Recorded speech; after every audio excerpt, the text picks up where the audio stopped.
Hola, ¿cómo están? Primero darle la bienvenida, muy buenos días, gracias por la asistencia y también un saludo, no sé a qué cámara, a los que están todos online.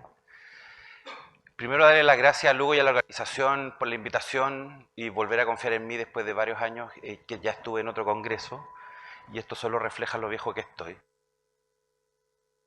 Le agradezco. Me voy a presentar, les voy a contar lo que hago. Y lo primero que les voy a decir es que si me preguntan si la anestesia en los últimos 50 años es más segura que antes, les voy a decir que sí. Y si con eso termino mi conferencia me van a odiar. Así que vamos a seguir conversando de otros temas. Ese soy yo. Soy anestesiólogo. Soy jefe del servicio de anestesia de la Clínica Universidad de los Andes. Soy parte del directorio de la Sociedad de Anestesiología de Chile como past president y me tocó estar de presidente de la Sociedad de Anestesiología en todo el periodo de pandemia, por lo tanto tuvimos mucho trabajo. Pero además hago muchas cosas que me apasionan y entre ellas la seguridad y la docencia. Pertenezco al Comité de Seguridad de CLASA, que es la Confederación Latinoamericana de Sociedades de Anestesiología, y además pertenezco a una asociación sin fines de lucro que se dedica al análisis y a la promoción de la seguridad en la anestesiología y reanimación, que se llama CENSAR, que es el Sistema Español de Notificación en Anestesia y Reanimación, de la cual tengo también el orgullo y el placer de formar parte del directorio. Si vamos a hablar de seguridad y anestesia, la primera pregunta que surge es ¿cuántas cirugías se hacen en el mundo y cuál es la mortalidad o cómo ha ido cambiando la mortalidad junto con el desarrollo de la especialidad? Según la OMS, hoy en día se hacen alrededor de 280 millones de cirugías al año. Y hace 70 años, 60 años atrás, esta era la mortalidad relacionada exclusivamente con anestesia. Un paciente cada 2.500 procedimientos.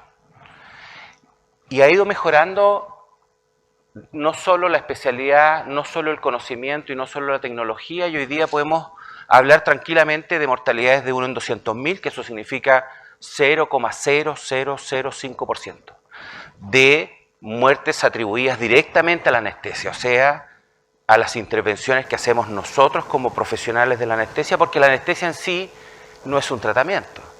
La anestesia no mejora. La anestesia es un fin para lograr ciertos objetivos. ¿Cuántos de ustedes han recibido o han tenido alguna intervención quirúrgica en su vida?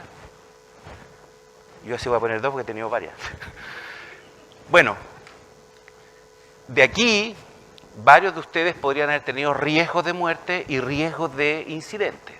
Estamos en un congreso de seguridad y les vengo a contar que la anestesia es más segura que hace 50 años atrás, sí. ¿Cuál es la razón por la que la anestesia ahora es más segura? Primero, porque tenemos mejor comprensión de la fisiología y la fisiopatología de la enfermedad. Nosotros nos declaramos como una especialidad de apoyo y habitualmente nos ven como alguien que ayudamos a la parte quirúrgica, al cirujano. Pero en sí, nosotros ya somos una especialidad que abarcamos el mundo perioperatorio y nuestra especialidad en unos años más se va a cambiar de nombre y se va a llamar medicina perioperatoria. Porque intervenimos no solo, nuestro actuar no solo está en el acto anestésico quirúrgico, sino que nosotros además intervenimos en preparar a los pacientes antes de la intervención y nos preocupamos de los pacientes también después de la intervención. Después de la intervención ocurren cosas y varios de nosotros hemos experimentado cosas que son de directa relevancia nuestra, como las náuseas y el dolor. Y ahí nos llaman. También ha mejorado la seguridad en la anestesiología porque hemos tenido avance en fármacos. Hoy día estamos usando una cantidad de fármacos increíble que hace 20 años atrás o 30 años atrás no podríamos haber imaginado. Son fármacos que tienen vida media muy corta y que mientras yo los estoy infundiendo tengo efecto y cuando los dejo de infundir el paciente despierta. Seguimos sintiendo que hay algo de magia, pero hay toda una base farmacológica de fármacos que hace que la anestesia sea mucho más segura y podamos, entre comillas, a cada uno de ustedes y yo, que hemos tenido intervenciones quirúrgicas, individualizar la anestesia y no dar una receta cocina. Podemos ahora individualizar la anestesia para cada uno de ustedes, por peso, por sexo, por talla, por condición. Y además les voy a mostrar un poco más adelante, podemos ver hoy en día algo que nunca habíamos podido ver. Nosotros como anestesiólogos intervenimos cada uno de nuestros fármacos y cada una de nuestras intervenciones hace efecto ¿dónde? En el cerebro. Sabiendo que la gran mayoría de nuestros fármacos e intervenciones actúan en el cerebro, porque yo en una anestesia general quiero al paciente dormido, inconsciente, inmóvil y sin dolor. Pero hace mucho tiempo que no podíamos ver el efecto en el lugar donde hacen efecto los fármacos, que es el cerebro. Hoy día tenemos monitores para ver profundidad anestésica, espectrogramas de electroencefalografía, donde podemos ver específicamente cuán dormido está nuestro paciente y qué efecto tienen mis intervenciones en el cerebro. Por lo tanto, yo puedo adecuar la anestesia para mantener este cerebro vigoroso, sano, sin afectarlo con mis intervenciones. Eso antes era casi imposible de soñar y ahora lo tenemos. Hemos cambiado la cultura de seguridad, hemos mejorado la tecnología de las maquinarias y la tecnología también de nuestras bombas de infusión y nos hemos llenado de aparatos y tecnologías en nuestros pabellones que ha hecho que haya cambiado la cultura de cómo nos relacionamos en los quirófanos. Los invito a ver un quirófano. Este es uno de mis quirófanos. Yo además soy anestesista cardiovascular, también hago anestesia para cirugía cardíaca y cirugía de tórax. Y este puede ser uno de mis quirófanos. Todos esos estrellas rojas son puntos de atención que yo tengo que tener. Mi paciente lo tengo monitorizado con una serie de monitores que me entregan una cantidad de información para mantener a este paciente lo más estable posible para que el cirujano, que es parte del equipo, esté tranquilo realizando la intervención y no esté mirando, bueno, ¿y qué pasa? Bueno, ¿qué pasa? Necesito que mi cirujano esté tranquilo, que realice su procedimiento y yo darle las mejores condiciones para que lo realice. Pero todos esos puntos de atención también son puntos de eventuales errores. Por lo tanto, ¿cómo hago para comunicarme con el equipo y cómo hago para relacionarme con la tecnología? Y es así que hemos tenido que ir cambiando la forma en que nos comunicamos en el ambiente intrapabellón o intraquirófano. Esta es una cirugía de hace 2 días atrás, donde ustedes ven que hay estas maquinarias, ciertos monitores. Aquí ya hay tecnología que es de punta, tecnología que es un poco inentendible, pero todo esto sirve para mantener las condiciones del paciente mientras se realiza la intervención. Pasamos de ser un sistema social, donde nos juntábamos distintos profesionales a formar un equipo de salud donde conversábamos entre nosotros y cada uno hacía su intervención, a llamarnos un sistema sociotécnico, porque ya nuestra relación no es solo con personas, sino que también nos relacionamos con tecnología y conversamos con tecnología. Nuestras máquinas de anestesia pasaron a llamarse máquinas a estaciones de anestesia. Porque con estas máquinas no solo damos anestesia, no solo entregamos gases, sino que también nos podemos comunicar. Y nos comunicamos con la ficha electrónica, con otros sistemas del intrahospitalario, para mantener a este paciente en las mejores condiciones posibles para realizar sus intervenciones. La anestesia es un sistema sociotécnico. Nosotros nos relacionamos con la tecnología y no solo con las personas. Nosotros todos los días conversamos con la tecnología y tenemos que leer datos. Y necesitamos la mayor cantidad de datos, ¿para qué? Para poder tomar las mejores decisiones. Antiguamente teníamos 2 o 3 monitores y con eso teníamos que tomar decisiones. Pero un mismo parámetro alterado puede corresponder a varias situaciones y mientras más información tengo, mientras más monitorización tengo, puedo achicar o puedo disminuir este agujero para, cuando yo tire mi dardo terapéutico, apuntarle. Mientras más información tengo, mejor es la toma de decisiones. Pero detrás también tiene que haber un profesional capacitado y tiene que haber un profesional al día. Porque por más información que tenga, si este profesional no se capacita y no es resiliente y no se adapta a los cambios en el tiempo y al avance de la tecnología, por más monitores que tengamos, las decisiones tampoco pueden ser correctas.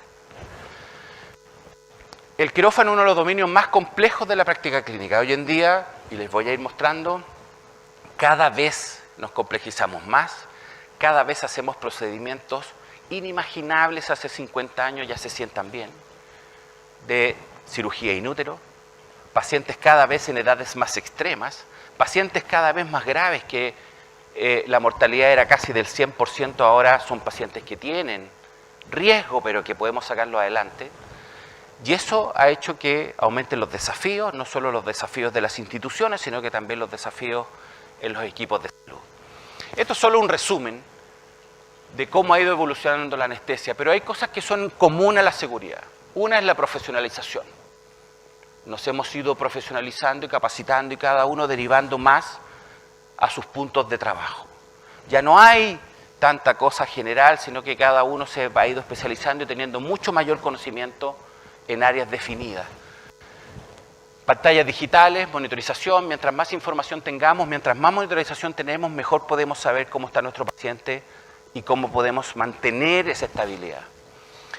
Y en cuanto a seguridad, nosotros hemos sido promotores de notificación de incidentes, de análisis de incidentes, tanto en anestesia como en pabellón, y además hemos hecho caso de lo que vamos a ver ahora en la siguiente diapositiva, que básicamente es el informe de error humano, que todo el mundo lo conoce, del año 99. En el año 99, este informe ya daba estas recomendaciones. Métodos probados de entrenamiento como la simulación clínica, sistemas de notificación, implementación de programas de seguridad del paciente, recertificación de la especialidad, comités permanentes de seguridad en asociaciones científicas. Esto es del año 99.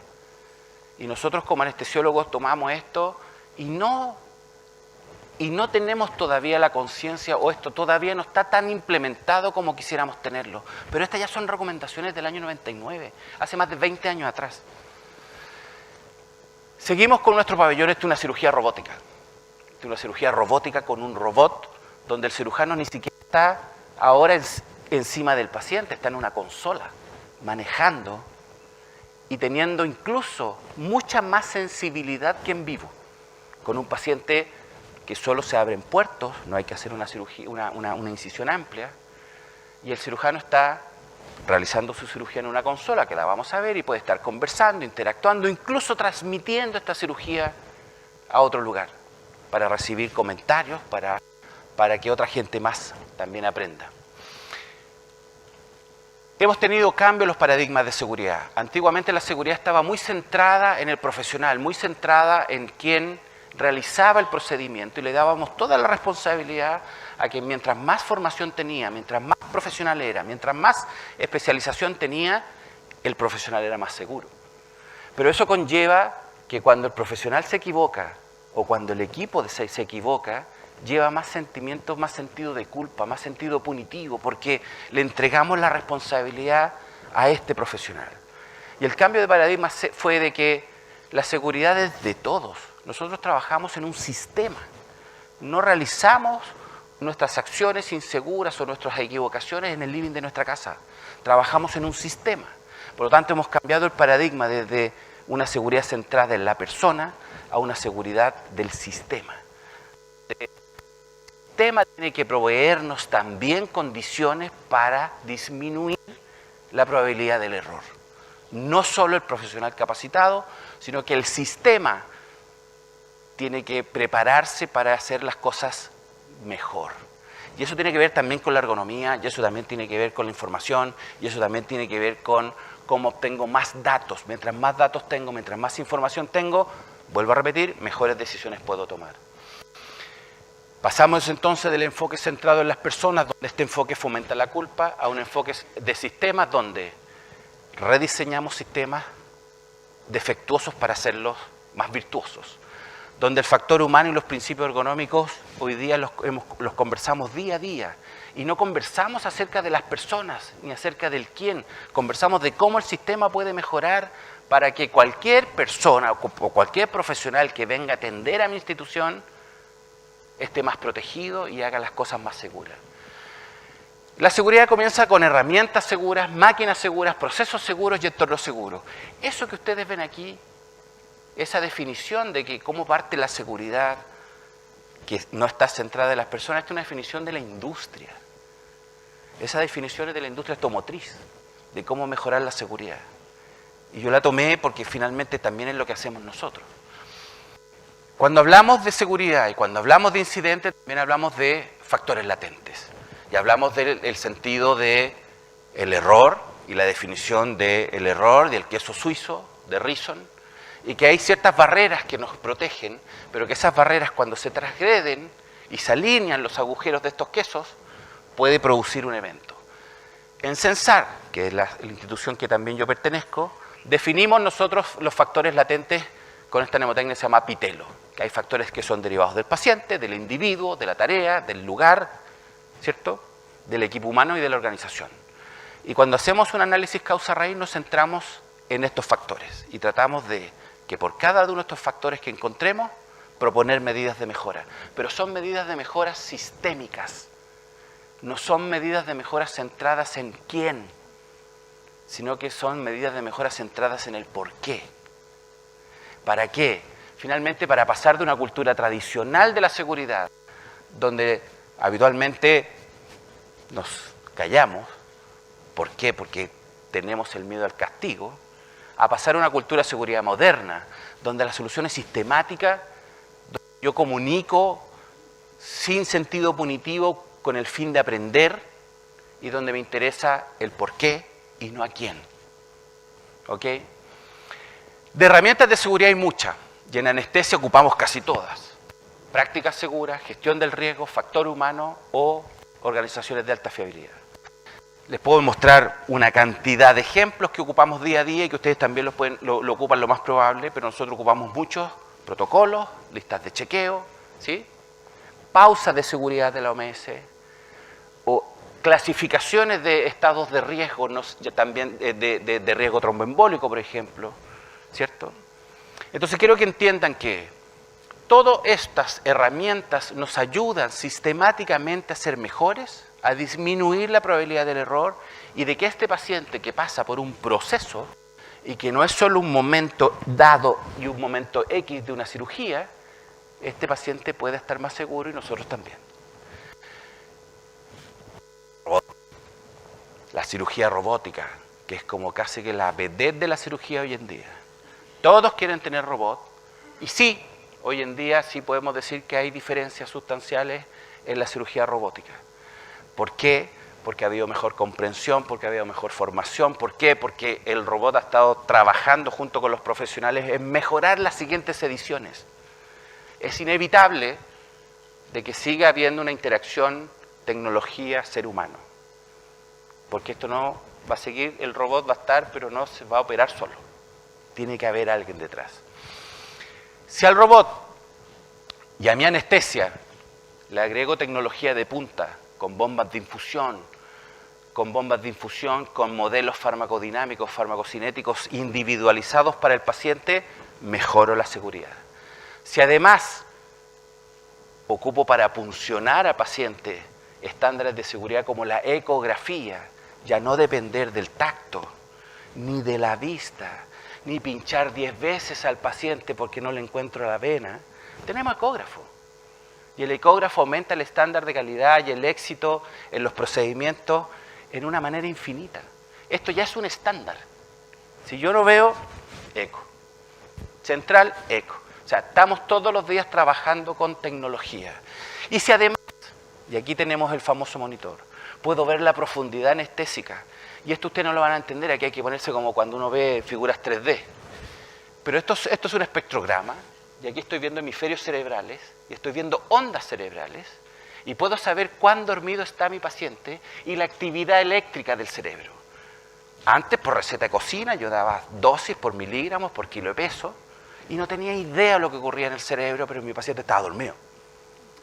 Lo que veo yo ahora es que con esas mismas dosis, yo puedo producir silencio eléctrico en el cerebro, o sea que el cerebro no tenga actividad eléctrica, y eso es muy malo.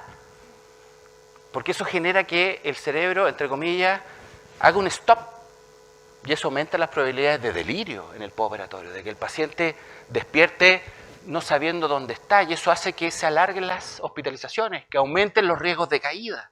Yo con estos monitores puedo individualizar la anestesia, y ahora nos damos cuenta, por ejemplo, que para pacientes sobre 65 años las dosis son muchas a las que usábamos antiguamente.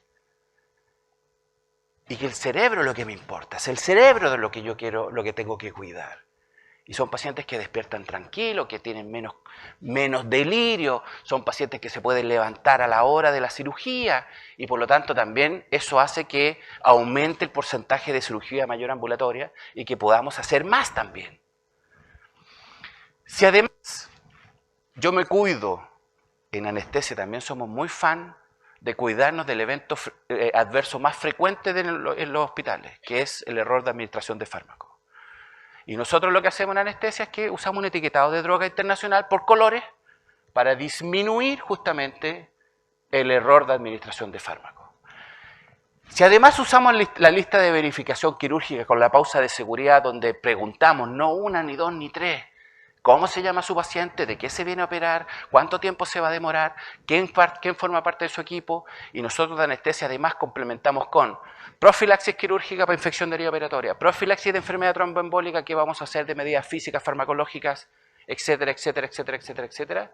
Mejoramos la seguridad del paciente. Y si además nos entrenamos con simulación, y yo como profesor también de residentes de anestesia, ocupo la simulación como metodología de aprendizaje, estamos cumpliendo los preceptos del año 99. Y si además uso ayudas cognitivas, porque yo sé que la memoria es frágil, y no tengo miedo en decir no sé, estas son ayudas cognitivas que tenemos colgadas en nuestras máquinas de anestesia, donde me dice, ¿tengo algún problema? ¿De qué se trata? Haga esto, esto, esto, esto, esto. Eso es sacado de la aviación. Y lo usamos. Entonces con eso cumplo. Con eso mejoro. Pero las interacciones tienen que ser constantes y tiene que haber una resiliencia constante. Tenemos que ir adaptándonos al cambio, tenemos que ir adaptando a la tecnología. No nos podemos quedar con lo que yo aprendí hace 20 años. Tengo que seguir mejorando. Esa es la institución a la que funciono. ¿Y por qué nos interesa a nosotros aprender sobre los incidentes? Porque por cada muerte ocurrieron 1000 incidentes sin daño, que no los detecté. Si estoy solo preocupado de los daños graves y la muerte, llegué tarde. Por lo tanto, nosotros como anestesistas nos formamos, nos profesionalizamos, damos con la tecnología, trabajamos en equipo, somos un sistema sociotécnico donde nos comunicamos con personas y con equipos. Además, estamos preocupados de la seguridad, sabemos que la memoria es frágil y tenemos ayudas en el caso de presentar algún problema. Y esto es parte de lo que hacemos en Censar. Desde el año 2009 hasta ahora llevamos más de 10.000 incidentes notificados, más de 20.000 medidas de mejora propuestas en un sistema en red de más de 120 hospitales donde nos comunicamos entre hospitales y decimos, bueno, ¿qué te pasó a ti? ¿Cómo lo resolviste? Podemos hacer búsquedas. Y nos comunicamos anónimamente, porque los incidentes se anonimizan, porque nos interesa saber cómo mejorar y no a quién le ocurrió. Volvemos a nuestra cirugía robótica. Y quiero que piensen en lo siguiente. Cuando un paciente llega a intervenirse, y con esto quiero que reflexionemos y con esto vamos a terminar. Cuando un paciente llega al pabellón, esto es un proceso. Para que un paciente llegara al quirófano, ocurrieron varias cosas antes. Hay una relación médico-paciente con su cirujano. Hay una evaluación preanestésica quizás para ver las condiciones en las cuales se va a operar este paciente. Pero además hay toda una coordinación del quirófano. Al paciente hay que ponerlo en tabla, hay que pedir los instrumentales, hay que pedir, si usamos prótesis, las prótesis tienen que llegar. Hay una coordinación institucional y de equipos para que finalmente ese paciente esté tal día, tal hora realizando intervención quirúrgica. Y además ese paciente se termina de operar, sale a otra unidad y tenemos que estar todos preocupados del proceso. Nosotros somos parte del proceso y no solo de un momento X en una intervención. Por lo tanto, tenemos a este paciente que tiene sus características, que tiene sus riesgos y que eso también genera ciertas probabilidades de que ocurran eventos y tenemos que cuidarnos. Con un cirujano que queremos que sea lo más profesional posible y que también esté atento a la seguridad. con un centro de salud que también está acreditado y todos sabemos de las acreditaciones nacionales que tenemos, con un equipo de salud que también tiene que estar entrenado y a la vanguardia en comunicación constante, con equipos que tienen que tener mantenciones y tienen que tener mantenciones al día y tienen que estar al día porque estos equipos no pueden fallar en la mitad de la cirugía, con materiales que tienen que estar autorizados, acreditados, estériles. ¿Y qué pasa si no está estéril? Tengo que tener el reemplazo. O sea, todo esto se tiene que coordinar para que finalmente un paciente logre intervenirse de buena forma. Y esto es solo lo que les voy a contar, esto es solo cuando yo pienso en un paciente que viene a una intervención, yo me pregunto, ¿está el paciente involucrado en su propia seguridad? ¿El paciente sabe realmente a lo que viene? El paciente además nos puede ayudar mucho en su condición, ¿cierto? Si está un poquito sobrepeso, bajar unos poquitos kilos. Si fuma, disminuir el tabaco, suspenderlo idealmente 8 semanas antes, con eso mejora sus condiciones. O sea, el paciente tiene que estar involucrado. ¿Tiene ayuno? Y ahí nos preguntan, ¿tiene ayuno? Si no tiene ayuno, no se opera. Pero esas son cosas que vamos conversando. Nos hemos dado cuenta, por ejemplo, que ayunos de 8 horas son más perjudiciales que ayunos de sólido de 8 horas, pero de líquidos de 2. Entonces ahora le estamos pidiendo a los pacientes ayunos de sólido de 8, pero que 2 horas antes pueden seguir tomando líquido. Y eso ha ayudado a que los pacientes me llegan menos deshidratados, los diabéticos menos descompensados, y mejora también el postoperatorio. ¿Tiene evaluación preanestésica? Esto ya es un indicador de 100% en algunas instituciones de salud y tenemos que tener evaluación preanestésica. Nosotros a veces tenemos muy poco tiempo para generar una relación médico-paciente con nuestros pacientes. ¿Tiene el consentimiento de cirugía? ¿Tiene el consentimiento de anestesia? Ustedes no saben lo que ha costado o lo que costó cambiar la cultura del señor cirujano totipotencial, pásenme mi paciente, a una cultura en que dice, ¿podré pasarte? Sí, tiene su consentimiento, el de anestesia y el de cirugía, ¿están las cosas ok en pabellón? Sí, ahora puede pasar. Ese cambio de cultura no lo podemos hacer día a día, tenemos que tener el respaldo de la dirección. O sea, esos cambios de cultura tienen que ser con respaldo institucional, porque si no nos vamos a terminar cansados. ¿Están los equipos revisados? ¿Están los fármacos disponibles, revisados y etiquetados? ¿Tengo mi máquina de anestesia preparada? ¿Tengo mis materiales disponibles, estériles y están comprobados? El listado de verificación quirúrgica lo comencé porque tiene 3 fases. Habitualmente la que vemos es la segunda parte, que es la pausa de seguridad. Profilaxia antibiótica. Tan sencillo o tan fácil como poner una dosis de antibiótico para prevenir infección del área operatoria. Pero ojo, los pacientes son alérgicos.